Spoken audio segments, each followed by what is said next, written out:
L'Association nationale des footballeurs professionnels du Gabon en première ligne, elle attire l'attention des gouvernants sur la situation actuelle du footballeur évoluant dans les championnats de première et deuxième division. Les précisions avec John Fitzgerald-Zieu et Arnaud Mengi. Au lendemain d'un survenu, lors du match retour Gambie-Gabon, les conditions dans lesquelles ont évolué les joueurs de la sélection nationale avaient été qualifiées d'inhumaines et ont fait réagir le gouvernement. La NFPG souhaite que le même regard soit jeté sur les footballeurs évoluant dans les championnats locaux. Et il est important que le gouvernement aussi statue dessus parce que tous les secteurs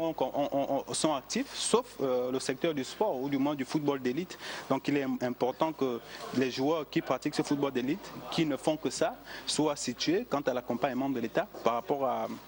aux directives ou aux décrets qu'ils ont mis en place qui interdisent les activités. Face à cette situation précaire, la NFPG n'a pas manqué de saisir les autorités compétentes pour une réflexion autour du statut du footballeur professionnel au Gabon. Par rapport à ça, on a saisi dernièrement la primature, on a saisi le Sénat, on a saisi l'Assemblée nationale, même le ministère des Sports pour demander des audiences afin qu'on explique réellement la situation du footballeur actuel au Gabon par rapport aux mesures qui ont été prises par le gouvernement où les footballeurs ont été abandonnés depuis l'arrêt des championnats, même avant parce qu'ils n'ont jamais été payés au-delà de la contribution de la FEGAFOOT. Si un premier pas a déjà été fait il y a quelques mois pour fédérer les parties, il est plus qu'urgent aujourd'hui que la LINAF et les clubs s'entendent avec l'association des footballeurs sur la constitution d'un contrat standard aux normes internationales pour la saison 2020-2021.